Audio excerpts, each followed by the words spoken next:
Irmãos, vamos abrir as nossas Bíblias em Hebreus, capítulo de número 12.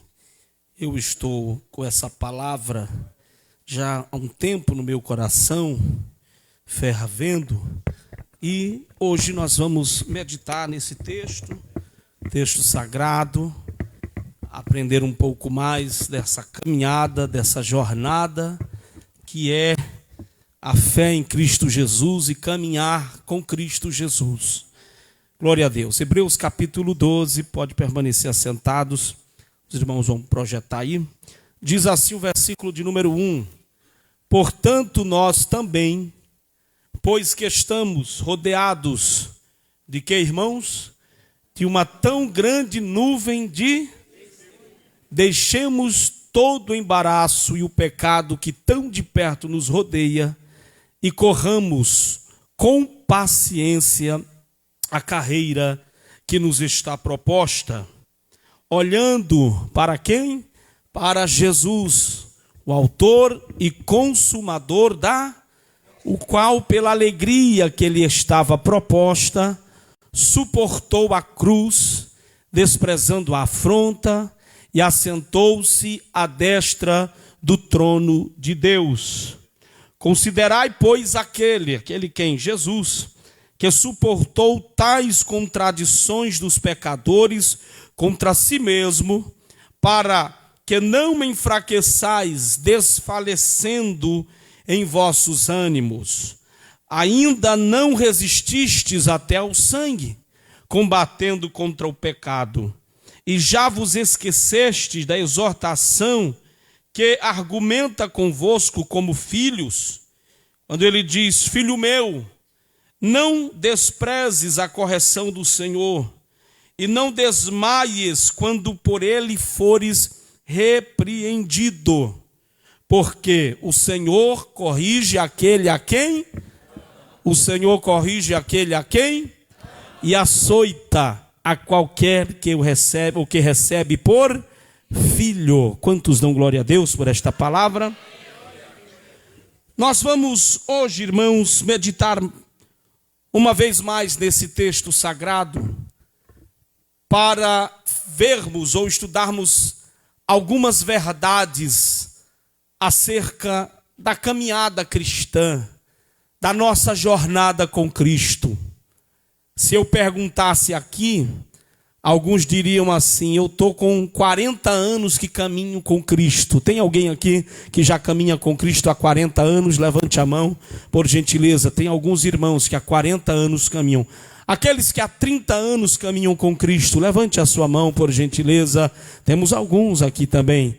Aqueles que há 20 anos caminham com Cristo, levante a mão, vai aumentando o número de irmãos. Aqueles que há 15 anos caminham com Cristo, levante a sua mão. Aqueles que há 10 anos caminham com Cristo, levante a mão. Menos de 10 anos, levante a mão, aqueles que há menos de 10 anos. Tem gente que não levantou nem com 40, então vou perguntar, aqueles que com 50 anos ou há 50 anos caminham com Cristo, levante a mão. Aí, esqueci de alguns, é isso aí. Nós estamos em uma caminhada cristã. Glória a Deus por isso. Vamos fazer assim, dá uma mexida no irmão aí, diz assim: aí, está caminhando com Cristo? Como está essa caminhada com Cristo? Glória a Deus. Como é que vai essa caminhada aí com Cristo? Já pensou em parar algumas vezes, sim ou não? Já. Uma vez o irmão disse para mim: pastor, o senhor já pensou em parar alguma vez? Eu disse: uma? Nem te conto. Às vezes a luta é grande, irmãos. E o texto que nós lemos aqui hoje retrata exatamente sobre isso. Sobre uma carreira que nos foi proposta. O tema do ensinamento nesta noite é uma carreira que nos foi proposta. Vou contar de 1 até 3 e para ficar gravado na sua memória você vai dizer comigo: 1, 2, 3. Uma carreira que nos foi proposta. Quando o escritor aos Hebreus escreve a carta aos Hebreus, o contexto que essa carta é escrita deve ser entendido. Eu já falei aqui sobre as regras da interpretação de um texto bíblico quem escreveu, para quem escreveu, quando escreveu, por que escreveu. São as básicas. Quem escreveu eu não vou chutar, embora eu tenha dentro de mim um palpite. Mas como não chegam a um consenso, então vou ficar com o meu palpite comigo. Então, uns dizem que foi Paulo, outros dizem que foi os companheiros de Paulo, alguém diz que foi Barnabé, outros dizem que foi alguém mais recente. De maneira que alguém escreveu. Mas para quem essa carta foi escrita? É a segunda pergunta que deve ser respondida. Essa carta foi escrita para um grupo de judeus que se converteram ao Evangelho. Amém, irmãos? Por isso a carta recebe o nome de Carta aos Hebreus. É para um grupo de judeus que vocês sabem a história. Pessoas que não acreditavam que Cristo, ou que não acreditam que Jesus é o Messias, estão até hoje aguardando o Messias. Jesus vem, salva alguns judeus ali, muitos judeus. E a terceira pergunta é: por que esta carta foi escrita? Por que essa carta foi escrita? Porque esses irmãos judeus que agora são crentes em Jesus estão desanimando da fé. Eles estão tão provados, a luta está tão grande, que eles estão pensando em voltar atrás. Eles estão pensando em negar a fé. Eles estão pensando em retornar o caminho de onde já trilharam até aqui, que é o caminho do judaísmo. Eles querem voltar para o judaísmo. Eles querem de alguma maneira abandonar a Cristo e dizer: olha, o fardo está pesado demais. A perseguição está grande. A luta está grande. As calúnias estão grandes demais. Então o que nos resta é voltar. O que nos resta é abandonar tudo o que nós temos construído até aqui. E eu sei que Deus trouxe nessa noite aqui pessoas, irmãos, que o Senhor fala ao teu coração nessa noite, que talvez está pensando de alguma maneira ou de outra de voltar atrás. Em algum ponto de onde você chegou, de retornar na caminhada. Mas o Senhor te trouxe aqui para fortalecer a tua fé e para dizer: crente não volta, crente segue adiante para aquele alvo que foi estabelecido. Você não vai voltar atrás, amém? Você não vai abandonar a sua fé, amém, irmãos? Você não vai deixar aquilo que Deus entregou nas tuas mãos. Embora as tentações estejam grandes para isso, as lutas estão te sugerindo isso. Mas o escritor aos Hebreus, quando ele escreve esta carta, ele escreve exatamente neste intuito. E lhe vem ao coração, estabelecido pelo Espírito Santo, de esclarecer que Cristo é maior do que Moisés. Tanto é que se você ler a carta aos Hebreus, está lá: Cristo é maior do que Moisés. Cristo é maior do que a lei. Cristo é maior do que Arão e a sua ordem sacerdotal, porque ele é da ordem sacerdotal de Melquisedeque, uma ordem espiritual e eterna. Cristo é maior do que os anjos. Cristo é maior do que os homens.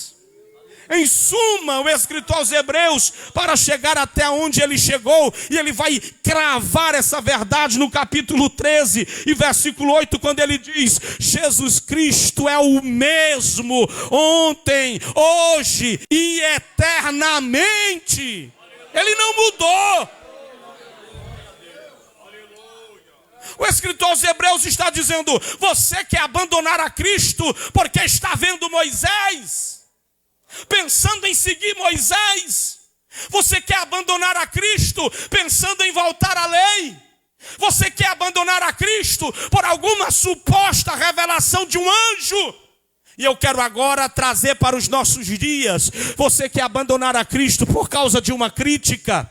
Você quer abandonar a Cristo por causa de alguém que está te perseguindo? Você quer abandonar a Cristo por causa de uma suposta revelação? Mas nessa noite eu estou aqui para te dizer: Cristo é maior do que a tua perseguição, irmão. Cristo é maior do que o teu perseguidor, irmão. Cristo é maior do que o teu pastor, do que o teu dirigente, do que quem é o teu algoz. Cristo é superior a todos eles.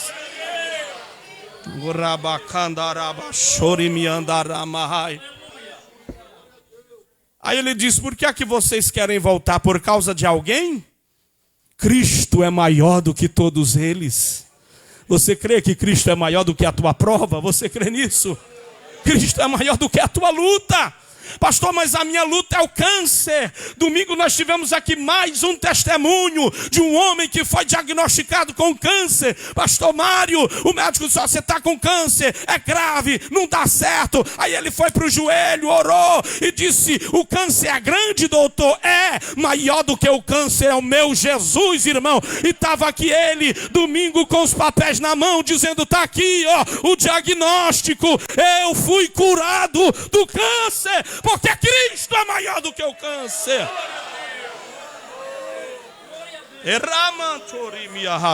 Cristo é maior do que quem te oprime. Cristo é maior do que a tua barreira. Aleluia. Cristo é maior do que o teu obstáculo. Qual é o teu obstáculo para chegar aqui? Cristo é maior do que ele. Aleluia. É que nós estamos numa geração em que a gente está engrandecendo os obstáculos. A gente está potencializando os nossos problemas e achando que eles são maiores do que Cristo. Irmão, Cristo é maior do que qualquer problema. Pode ser maior do que for, Cristo é maior do que ele. Acabou. Quando nós chegamos no capítulo 12, mantenha a sua Bíblia aberta comigo. O escritor aos Hebreus, no versículo 1, ele diz: irmãos, portanto, nós também, pois que estamos rodeados de uma tão grande nuvem de testemunha, deixemos todo o embaraço e o pecado que tão de perto nos rodeia e corramos com paciência a carreira que nos está proposta.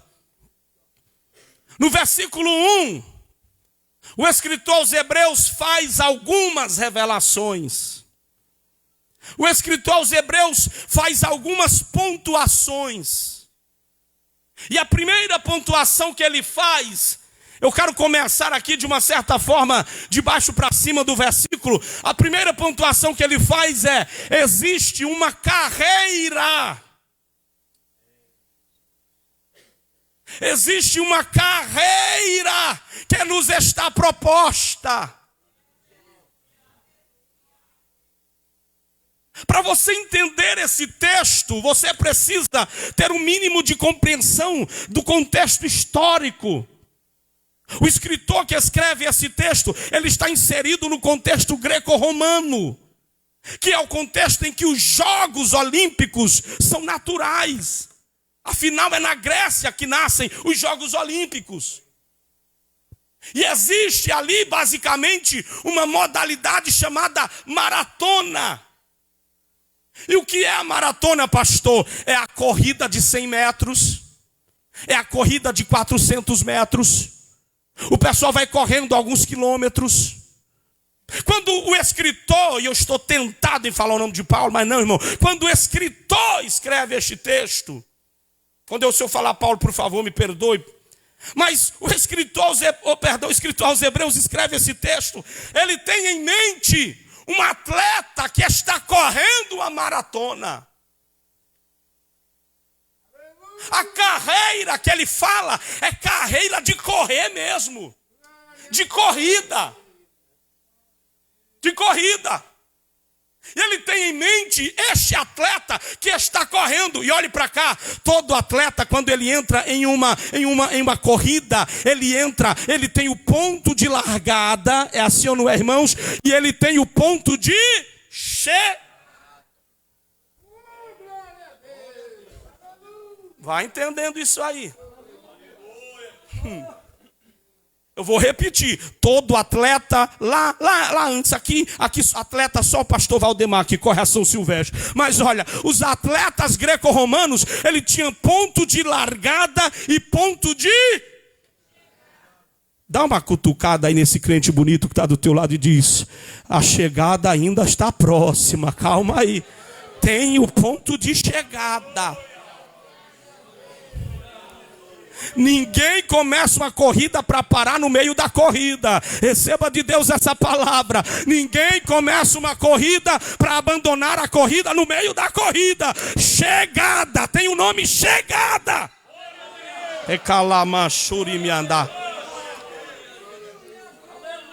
Você vai chegar, você está entendendo isso? Eu profetizo sobre a tua vida. Você não vai parar no meio do caminho. Você não começou para abandonar a prova no meio do caminho. Você vai chegar lá no ponto de chegada. E lá Jesus está de braço aberto, dizendo, vem meu filho. Eia, rachandarai. Diga comigo, tem um caminho aberto. Hebreus capítulo 10, projeta para mim se possível, versículo de número 19. Esse mesmo escritor vai dizer quem foi que abriu este caminho. Ele está dizendo, olha, tem algumas pessoas que correram antes de você.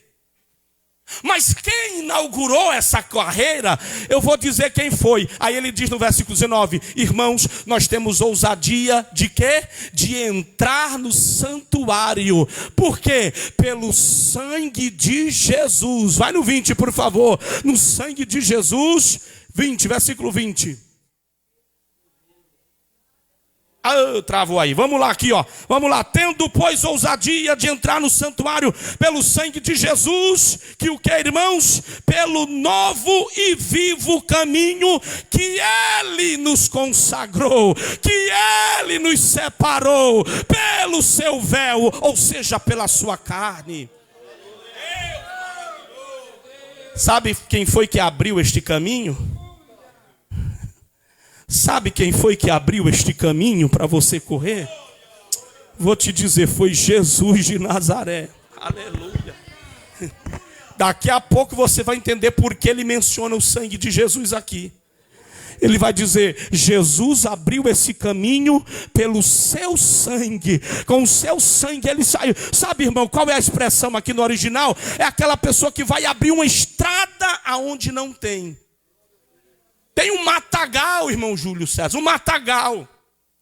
Você para de frente do matagal, bota a mão na cintura e diz assim, e agora? Como é que eu vou atravessar? Como é que eu vou entrar? Aí Jesus diz, fica tranquilo, eu já estou abrindo o caminho aqui para você. E ele sai com o seu sangue abrindo o caminho, irmão.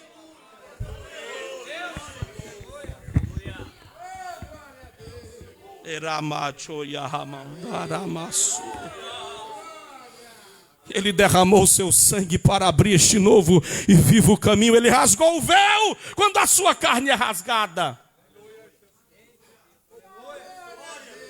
O que é que o senhor quer dizer, pastor? Que o difícil era abrir o caminho. Que o complicado era abrir o caminho. Nem eu nem você tínhamos condições de abrir o caminho. Mas Jesus abriu o caminho. Então ele está dizendo, é só caminhar, é só continuar, é só perseverar. O caminho já está aberto. Eita,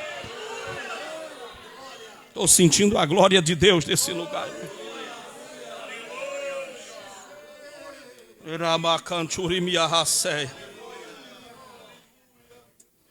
Aí ele diz, existe uma carreira que está proposta. Diga comigo, proposta. A segunda revelação dentro desse texto é que existe um caminho proposto, colocado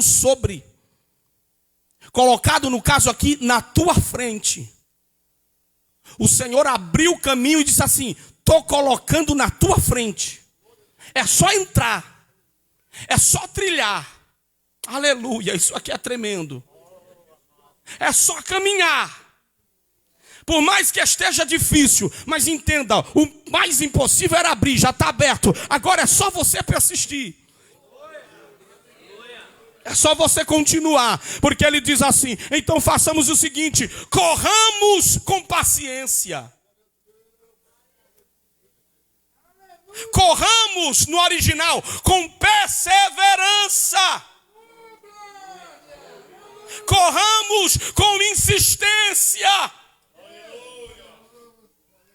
Ele está dizendo: entra nessa carreira cristã e corre, mas você vai precisar de persistência. Por quê?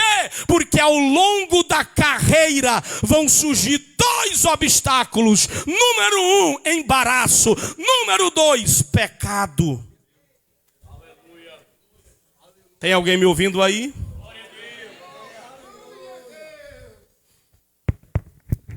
Sabe o que é que o escritor está dizendo para eles? Vocês acharam que não ia ter obstáculo na caminhada? Vocês acharam que não ia ter o pecado assediando vocês na caminhada? Vocês acharam porque é o embaraço e o pecado que tão de perto nos rodeia, não é longe. Deus disse: Caim, o pecado jaz à porta, está batendo a tua porta. Agora eu preciso entender isso aqui. Os irmãos estão me ouvindo bem aí?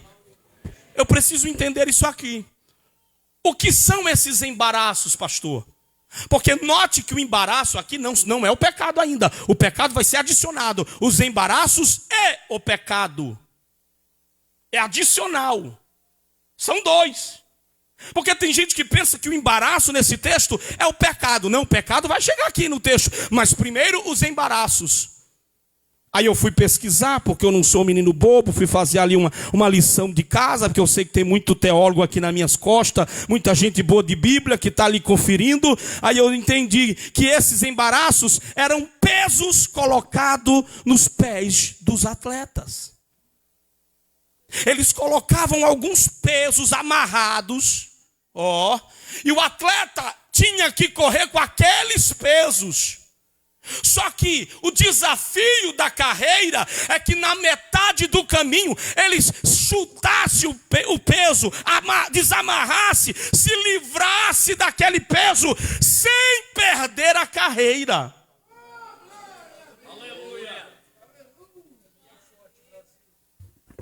Aí eu fui estudar a cultura da época e percebi que em algumas daquelas maratonas eram colocados obstáculos amontoados para eles pularem por cima, arames para eles embaraçar os pés. Aí eu estava orando hoje e disse: Senhor, me ajuda a entender isso aqui nos dias de hoje. E o Senhor me disse: isso aí fala dos embaraços que vem na vida do crente para que eles se percam na caminhada. E eu vou dar um exemplo aqui que aconteceu hoje lá em casa, que eu fiquei sorrindo e eu brinquei com a minha esposa e a minha filha. Eu disse: eu vou falar sobre isso hoje. Na hora de arrumar minha roupa para vir para o culto, a Sarinha disse assim: pai, deixa eu montar o seu look. Eu disse: monte, minha filha. A primeira coisa que ela fez foi meter uma camisa preta. Quem me conhece sabe que eu não uso roupa escura por dentro. Aí a mamãe já me conhece, entrou no quarto e disse: vixe, camisa preta? Para o seu pai, duvido.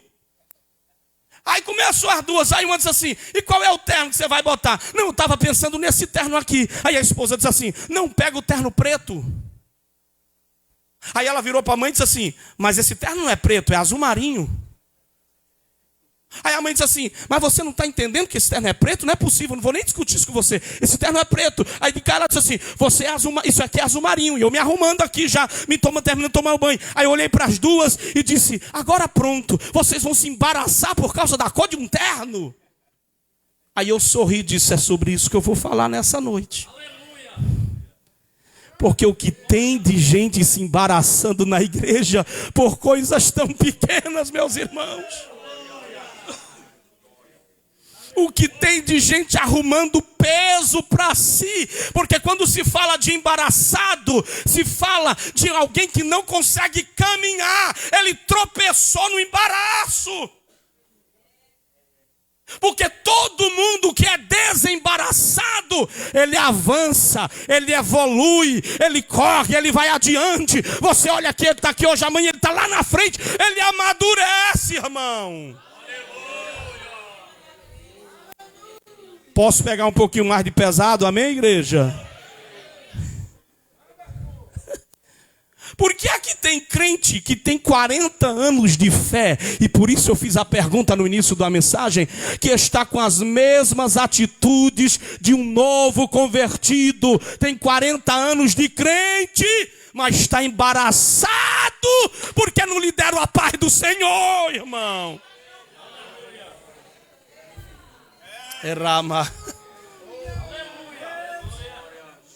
Posso continuar, irmãos? Tem irmão que nem amém está dizendo mais.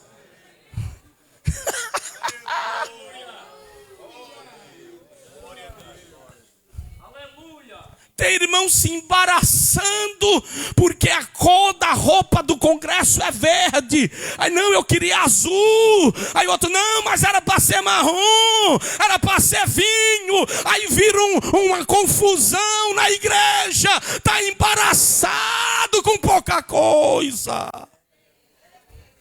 Vou sair da igreja. Por que é que você vai sair da igreja, irmão? Porque não me deram a paz do Senhor na entrada da igreja. Está embaraçado, irmão. Está embaraçado. Vou sair da igreja. Por que é que você vai sair da igreja, irmão? Porque a irmã estava servindo bolo nos comes e bebe e não me serviu o bolo 2 vezes. Eu pedi 2 vezes, eu vou desviar porque não me deram o bolo.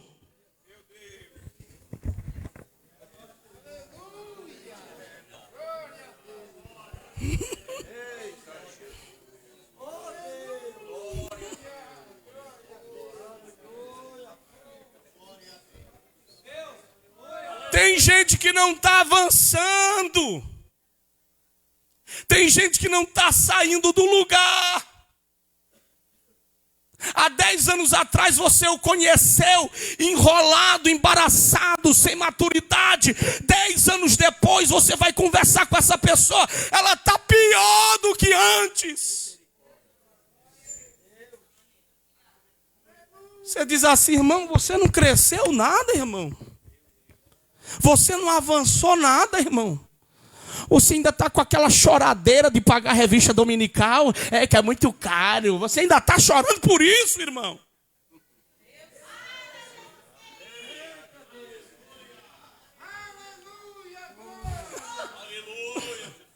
Você ainda está nessa de 200 anos atrás, porque a regente não ouviu o hino que você queria que ela colocasse. Coloque esse hino, regente. Aí ela disse, não, já conversei com a nossa irmã do ciclo de oração, a esposa dirigente não deu, vamos colocar outro. Aí você está com raiva, não vai participar da festividade, porque está embaraçado, irmão.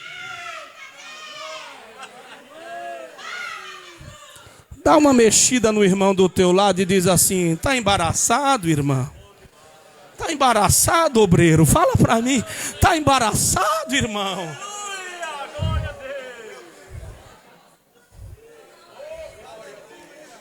O embaraço vem para te fazer parar. Tem alguém me ouvindo? O embaraço vem para te fazer ficar preso no tempo. O embaraço não quer que você cresça. O embaraço não quer que amanhã ou depois você seja um obreiro consagrado.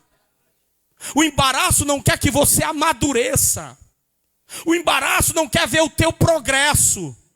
O embaraço quer te ver em um loop do tempo, rodeando o mesmo contexto a vida inteira. Mas nessa noite Cristo nos diz que nos livrou de todo o embaraço, irmão.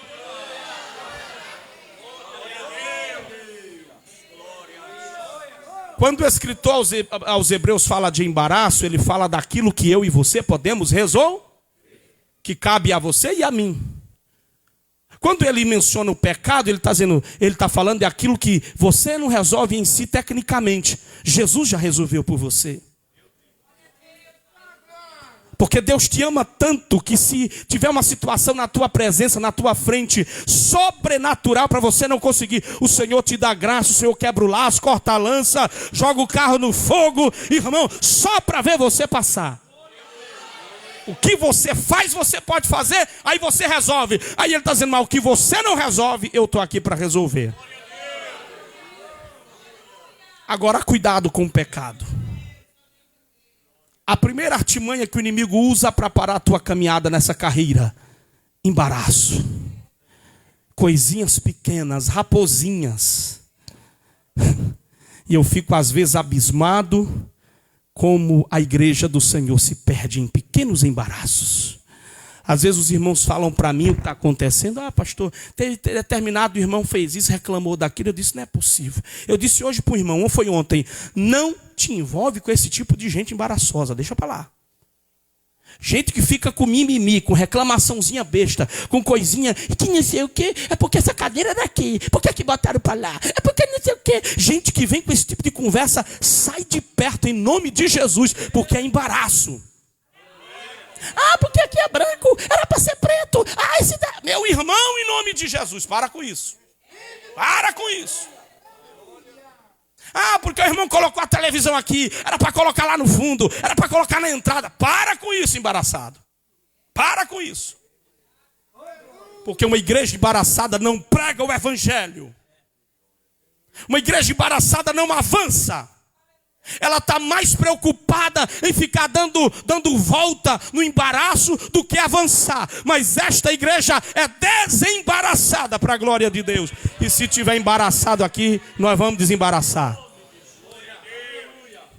Porque nós recebemos aqui um pente de Jeová. Olha o tamanho dessa escova aqui para eu tirar esse desembaraço aí. Pode deixar. Então, vou aqui dar este conselho para os irmãos. Para de embaraço. Para de questionamento besta. Eu quero ver você questionar assim: pastor, que dia nós vamos fazer uma cruzada evangelística? Aí sim. Aí eu vou dizer: aí sim, meu irmão. Agora sim você falou a minha língua. Pastor, que dia nós vamos fazer aqui um movimento para Jesus batizar com o Espírito Santo? Uma campanha aqui de oração. Aí sim, meu irmão. Agora não vem para cá me perguntar por que a cadeira é verde, que a cadeira é azul, que eu te chamo de embaraçado. Não vem para cá com perguntinha besta, não. É que nem você nem tem. É que o link era para ter na segunda, o link era na terça. Para de embaraço. Para de embaraço. Porque se você fica embaraçado, você não cresce. E eu quero ver o teu crescimento em nome de Jesus. Quero ver o teu crescimento em nome de Jesus. Agora vamos subir um pouco. A gente está de baixo para cima aqui no versículo. Aí ele diz assim: primeiro, tem uma carreira que está proposta. Tem o que, irmãos? Uma carreira que está. Segundo, ele diz assim: tem que correr essa carreira com perseverança. Porque vai ter hora que vai ter vontade de desistir mesmo. Por quê? Por causa dos embaraços e do pecado. Aí quando entra na área do pecado, aí complica, irmão. E a palavra pecado aqui é do grego amartia. Para quem está fazendo aqui teologia do Anexa, que estudou agora a amartiologia, a doutrina do pecado, o grego aqui para pecado é amartia, que quer dizer o quê, pastor? Errar o alvo. Pecado no grego quer dizer errar o alvo. Era para você estar indo para lá, alguma coisa aconteceu no meio do caminho, você está indo para lá. Aí o Senhor diz: se faz isso não. Projeta para mim e abra comigo Filipenses capítulo 3, versículo 13. Já vamos encerrar.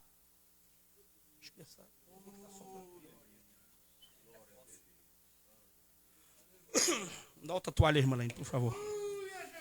Essa ali que você me deu está embaraçada.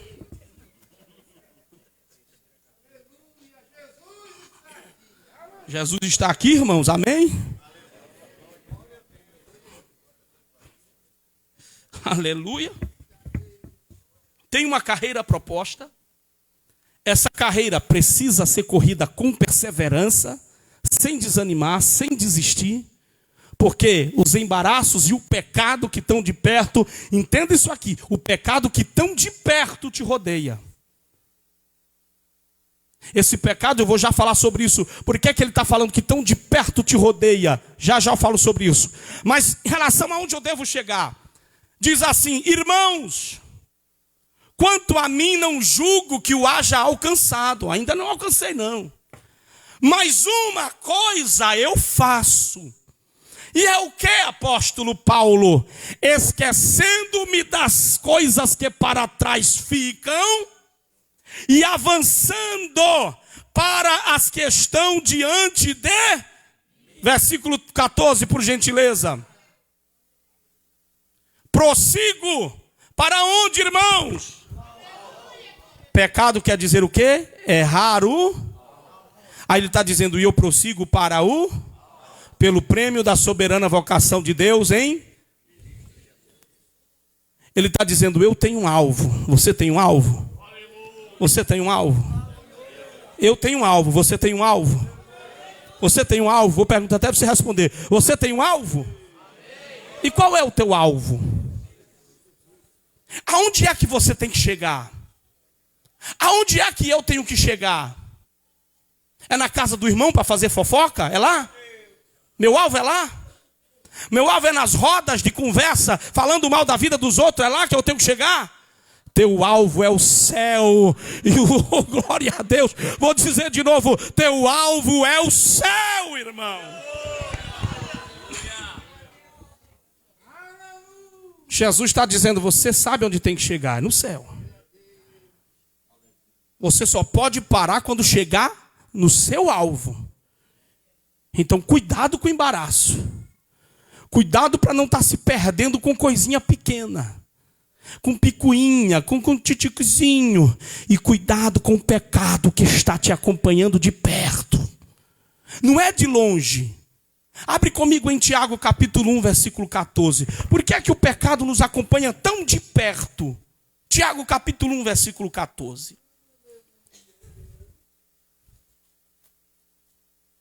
Pode projetar, por gentileza. Tiago, capítulo 1, versículo de número 14. Se não projetar, alguém pode ler, por favor. Para a gente ganhar tempo. Pode ler. Cada um é tentado. Sim. E quando atraído, Sim. é engodado pela sua própria consciência. Só um minuto. Mas cada um é tentado. E engodado. Pelo quê? Pela sua... O que é própria concupiscência, pastor? Desejo desenfreado. Existem dois tipos de concupiscência na Bíblia: concupiscência da carne e concupiscência dos olhos. Às vezes você não está consumando, mas está flertando com o pecado. Está olhando assim, dizendo, pecadinho bonito. Coisinha fofa. Não, mas sangue de Jesus tem poder, sangue de Jesus tem poder. Você está lá no TikTok, lá para ver as fofocas do TikTok. Aí de repente você vê um pecadinho bonito fazendo assim, ó. Que eu nunca entendi que bulunfa de dança é essa. Coisa de retardado. Aí você está lá vendo um pecadinho assim para você, ó. Aí você, oh meu Deus, que pecado. Aí passa. Ele está dizendo, cuidado com a concupiscência dos teus olhos. Cuidado onde você tem colocado os teus olhos. Cuidado onde você tem focado os teus desejos. Porque tem gente, agora eu vou falar isso aqui porque foi revelação de Deus ontem à noite para minha alma. Tem gente que está achando que pecar é consumar. Não, mas não teve pecado. Não teve, não vou nem dizer a palavra aqui, né? Não teve, pastor. Pecou do mesmo jeito, meu filho. Que conversa é essa?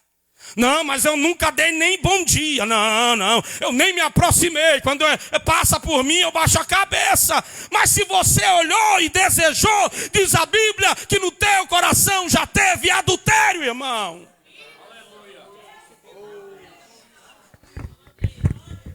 Por isso que o pecado vai tão de perto te rodeando.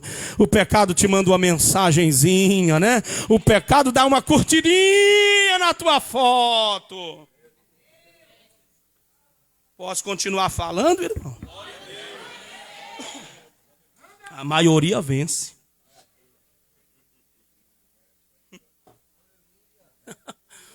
Tô lá na minha foto aí, duas curtidinhas lá, um coraçãozinho vermelho. Aí você chega, acelera o coração, a pressão chega, sobe. Ele diz, nossa, coração vermelho? Você já diz, opa, está apaixonada por mim. Opa, está apaixonado por mim esse irmão, olha. Mandou um coração, curtiu minha foto no Instagram. Cuidado, que o pecado está dando umas curtidinhas aí no que não deve. Está vendo o que não deve. E você aí achando que está... Não, que eu estou distante. O pecado está de perto, te rodeando, meu irmão. E ele quer te derrubar, entenda isso. Ele quer jogar o teu nome na lama, entenda isso. Ele quer envergonhar o teu casamento, entenda isso.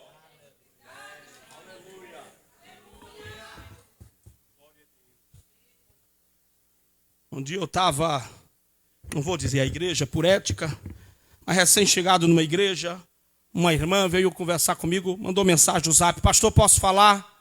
Eu digo, paz, minha irmã, está tudo bem? Então, pastor, eu queria reclamar, porque o meu marido não é homem comigo. Eu digo, vai conversar isso com a irmã Laine, minha filha. Eu não converso esse tipo de conversa com a irmã. Conversa com a irmã Laine que ela vai te aconselhar. Ela vai orar pela tua vida. Se precisar for, ela vai te dar um comprimidinho aí, você dá para ele e resolve esse problema. Mas é com ela, meu filho. Me desculpa, pastor. Estou saindo da igreja. Vá com Deus. O pecado tão de perto te rodeia. Por quê, pastor? Porque o pecado quer te fazer sair do caminho que está proposto. Tem um caminho, tem um propósito, tem um plano de Deus. E o pecado quer te fazer sair disso. Diga para o seu irmão, sem olhar para ele, para você não ficar com raiva. Toma cuidado, diga para ele.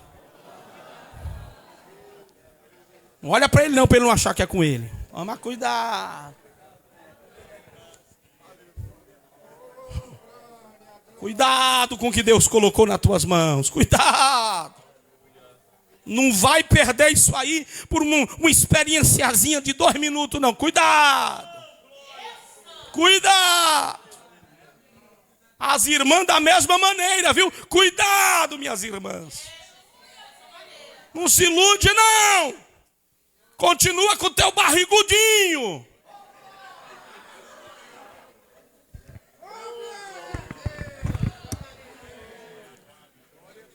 Glória a Deus. Vamos encerrar.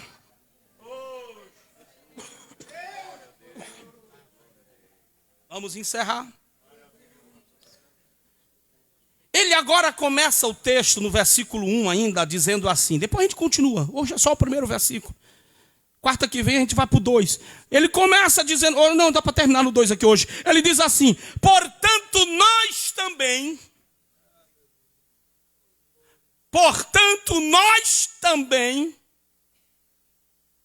Essa expressão nos diz que o que ele vai falar está relacionado com o que ele acabou de falar. Mas pastor, não tem o versículo antes do versículo 1. Você que pensa.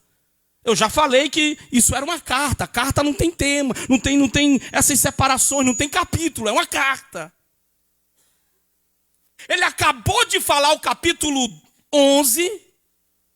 E o que é que ele fala no capítulo 11? Ele fala no capítulo 11, ele começa no versículo 1 dizendo o quê? A fé é o firme fundamento das coisas que se espera e a certeza das coisas que não se... Aí ele começa... Versículo 4, pela fé, Abel ofereceu a Deus maior sacrifício do que Caim.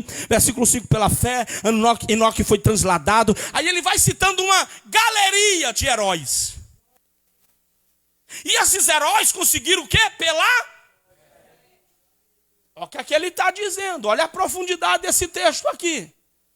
Ele está dizendo assim, olha, eu acabei de dar uma relação para vocês de homens e mulheres que conseguiram, que venceram, que foram fiéis a Deus e a sua ordem. Tem alguém me ouvindo? Ele fala de Abraão, ele fala de Moisés, ele fala de Isaac, ele fala de Raabe, ele fala de Enoque, ele fala de Noé, ele fala de Elias. Aí ele diz assim, olha a galeria da fé que eu estou colocando para você. Por que você colocou essa galeria? Não vou dizer apóstolo Paulo. Por que você colocou essa galeria, escritor?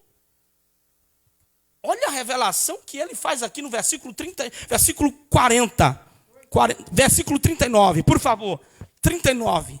Olha porque é que ele agora vai linkar o capítulo 12 com o capítulo 11. Versículo 39 diz assim: e todos estes quem? Essa galeria de heróis aí que eu acabei de citar.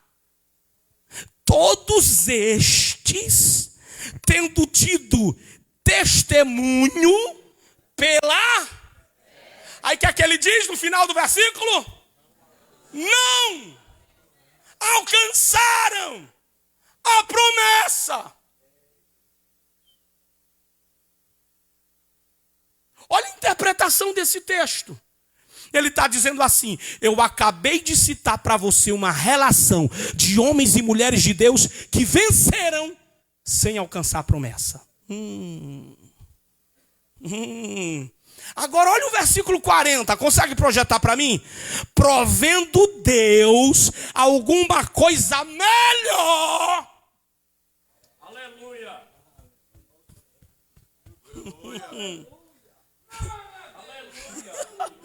Não entendi nada, pastor. Está fraco de Bíblia demais, está ruim demais. Está lendo nem a revista na escola dominical em casa. Deixa eu te dizer aqui. Ele está dizendo, eles conseguiram, mas eles não alcançaram a promessa. Ou seja, eles venceram na garra, eles venceram pela fé, eles venceram na raça. Eles não tinham o Espírito Santo morando dentro dele, eles não tinham o Consolador, eles não tinham o exemplo de Cristo. Mas ele proveu a nosso respeito algo melhor. Estou entendendo nada, deixa eu revelar para você. Sabe o que é que ele está dizendo? Se eles conseguiram sem a promessa, quem é essa promessa, pastor? Pedro grita lá na frente e diz: a promessa é esta. O que? O Espírito Santo de Deus derramado em nossa vida.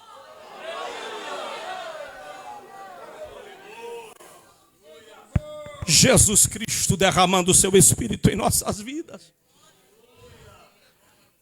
Sabe o que é que ele está dizendo, irmãos? Essas testemunhas aí do capítulo 12, versículo 1, não são teus vizinhos, não são os anjos, não são os demônios, são aqueles que venceram. Se eu pudesse chamar Davi aqui nesta noite, se eu pudesse chamar Moisés aqui nesta noite, se eu pudesse chamar Adão, ou se eu pudesse chamar quem quer que for que venceu, eles diriam assim: nós vencemos sem o Espírito Santo morar dentro de nós. E você está reclamando de quê?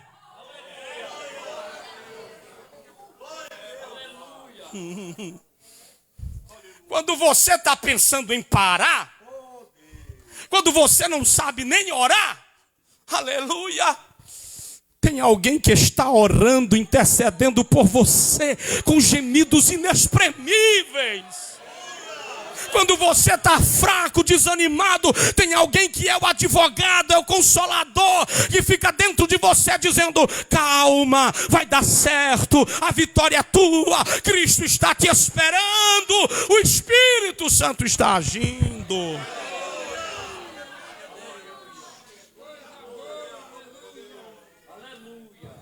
Tem alguém me ouvindo aí? Fica de pé, vai.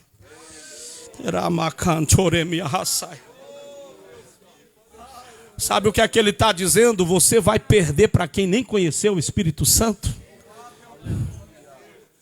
Você vai perder para quem nem viu o Messias. Porque talvez para os discípulos era difícil crer no que ele estava falando, porque ele ainda não tinha ressuscitado, gente. Embora fez milagres, mas ele ainda não estava ressurreto. Eles ainda não tinham a convicção. Agora você tem certeza que Jesus morreu, mas ao terceiro dia ressuscitou. A Bíblia diz que no Antigo Testamento o Espírito vinha sobre eles, era uma gota, ele vinha, fazia o que tinha que fazer normalmente quando estava em ação, aí ele voltava. Mas Você é morada do Espírito Santo. Ele mora dentro de você, gente.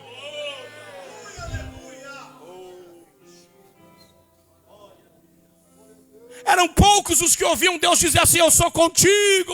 Eram poucos, mas você tem 66 livros dizendo: Deus é contigo, Deus é contigo.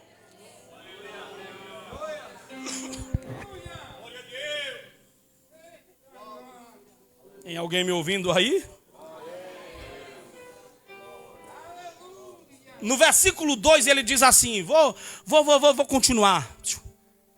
Se essa turma do capítulo 11 não for suficiente para ser tua referência, porque às vezes você é daquele tipo que todo mundo na igreja é pecador, ninguém presta.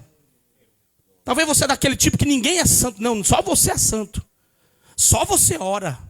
Só você consagra. Esta igreja não ama, não tem amor. Esta igreja não dá a paz do Senhor. Esta igreja não sabe o que é evangelho. Talvez você seja desse tipo de gente, crítico. Aí você está usando os seus irmãos, entre aspas, fracos na fé. Uma igreja que não ama, segundo você, para se afastar dos caminhos do Senhor, meu amigo. Não, eu saí da igreja por causa disso. Eu saí. Ah, é? Ele diz: para que não aconteça isso, eu já vou resolver. Como assim? Moisés não dá para você? Tá bom não? Abraão não tá bom não? Isaac não tá bom?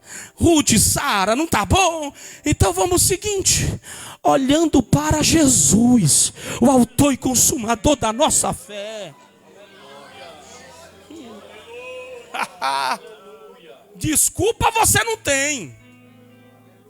Ah, Jesus, eu saí da tua igreja porque meus irmãos eram falhos. Jesus disse: eu. E onde é que eu estava? Que você não olhou para mim? Aleluia. Ele diz: olha para Jesus. Porque ele, além de ter aberto esse caminho, ele te ensinou algumas coisas. O que é que ele ensinou? Número 1, por causa da alegria que lhe estava proposta. Isso aqui é tremendo.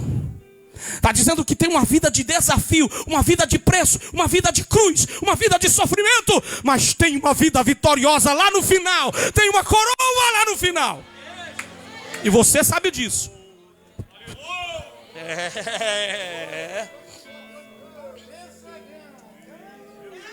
Tem uma cruz, tem afronta, tem. Mas tem uma coroa de glória reservada para quem vencer. Todo mundo que está no caminho do Senhor, entenda isso, eu encerro aqui, que está cumprindo o propósito de Deus, precisa aprender a lidar com essas duas coisas. Diga comigo: cruz. Cruz. E diga comigo: afronta. Ó, tem a cruz e tem a afronta. Tem duas coisas que você precisa aprender para chegar lá no final de tudo. Primeiro, suportar a cruz. Segundo, desprezar a afronta. Está entendendo o que Deus está te falando? Quem não aprende a suportar a cruz e desprezar a afronta, não serve. Não chega onde tem que chegar. Não vai conseguir vencer isso aqui. Porque esse negócio vai ficar feio. O negócio vai ficar feio para a igreja nessa terra. Mas você tem que aprender. Leva a tua cruz e despreza a afronta. Desprezar aqui quer dizer minimizar. Desprezar aqui quer dizer apequenar. Tornar invisível. Não tem quando alguém despreza alguém? Você passa aqui, a pessoa: Pai Senhor! Aí o outro assim: vixe, me desprezou. Pois é, fingiu que você não existia. Olha pra cá. Ele está dizendo assim: quer chegar lá no final? Quem quer? Aprenda a fingir que não ouviu. Finja que não viu. Finja que não é com você. Finja que não é com você. Finja que não é para você. Finja que não existe. Para de ficar dando trela às afrontas. Para de ficar maximizando as afrontas. Por quê? Para de tanto por quê. Começa a aprender a desprezar. Não afrontador, afronta. Ah, mas que fingir que nem vi, né? Nem comigo. Às vezes sua esposa que não está vigiando muito vai olhar para você e vai dizer: você não viu o que ele falou? Vi, mas fingi que não vi. Você não viu o que ele disse? Vi, mas fingi que não vi. Por quê? Porque eu tenho um lugar a chegar. E esse lugar aleluia, é no trono que me espera lá em cima. Sentado com Cristo governando.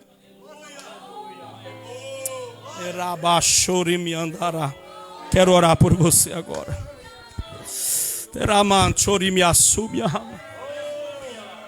Deus está dizendo: a cruz é pesada. A dificuldade está grande. Aí eles falam para o escritor de perseguição. Aí tem um versículo que me chama a atenção, que diz assim: é o quê? Perseguição? Você está falando de quê? De perseguição? Aí ele diz assim: nem ao sangue ainda resististe. Vou fazer uma pergunta aqui. Já derramou sangue por causa dessa perseguição? Já caiu sangue seu no chão por causa dessa perseguição? Fala para mim. Fala para mim aí na igreja. Com a criticazinha que fizeram, derramou sangue seu no chão? Derramou? Aí você quer falar de perseguição? Nem teve sangue ainda derramado. Que coisa linda. Você quer falar de perseguição? Eu vou te apresentar uma ali que foi sangue demais para todo lado, até a última gota dele. Quer falar de perseguição? Dá a mão aí pro irmão que está do teu lado aqui, segura aí. Irmão com irmão, irmã com irmã. Que perseguição é essa que não derramou sangue? Que estão me perseguindo. E o que foi que falaram? Que me caluniaram. Derramou sangue aí? Não. Então você não está nem sendo perseguido ainda. Meu Deus. Ele está falando de Jesus, olhando para Jesus, autor e consumador da nossa fé. Aleluia. Senhor, eu quero orar pela tua igreja, Jesus.